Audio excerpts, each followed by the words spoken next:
Donald Trump has rejected an invitation for another debate with U.S. Vice President Kamala Harris.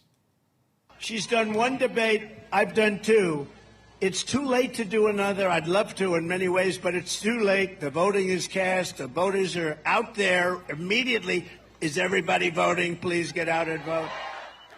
Speaking at a campaign rally in North Carolina, Trump said he would not debate Harris hours after her team said she agreed to one to be hosted by CNN October 23rd. Trump said the reason behind his decision was that the debate would take place too late and saying that voting has already begun. And joining me now is Eric Ham, our CTV News political analyst. Eric, thanks as always for joining us. It's good to be here. Thanks for having me. Are you surprised by Trump saying no? Not at all. In fact, the reasons that he lists are all certainly valid. In fact, not far from where I am here in Washington, D.C., in Virginia, voting has already begun. In fact, yesterday I was at some of the different polling stations in Virginia, and you could see the lines literally wrapped around the building where people were actually voting. And so I think he's absolutely right. This would be a debate that would take place 2 weeks before people actually head to the polls. But in many cases, much of the voting has already begun. So what was Harris hoping to accomplish then by saying yes to this? I think Harris is still looking for that breakthrough moment that she hopes will create further separation between her and Donald Trump. We're already beginning to see that in some polls, Kamala Harris is leading Donald Trump by as much as 6 points. But still, there are many other key battleground states where the race is still a toss-up. And so given how well Kamala Harris did during that first debate, and considering how many people watched, nearly 70 million people, which is nearly 20 million more people than who watched that first debate between Joe Biden and Donald Trump, Kamala Harris is looking for that viral moment to be able to actually take her even further in the polls. And we have to remember, Donald Trump is a master provocateur. And Kamala Harris, while she has certainly been very disciplined and has a lot of momentum, she just doesn't have the knack and the ability to actually create those viral moments like Donald Trump does. So what does she have to do then if she doesn't have that debate? How does she do that? What's her move? What's her next move?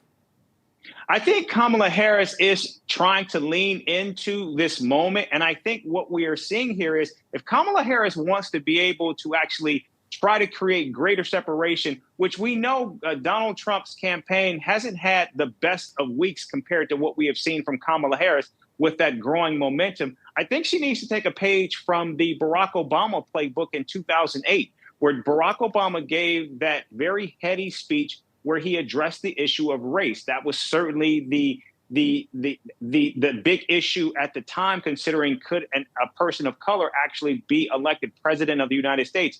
As a woman of color, and given the fact that the nation certainly has had its legacy of problems when it comes to gender, I think perhaps where Kamala Harris needs to go is actually tackle the issue of gender inequality. And we know that she's made priority the issue of women's reproductive health. But I think if she really leaned into that, I think that perhaps could be her moment where she could actually move voters and kind of give them a reason to actually vote for her.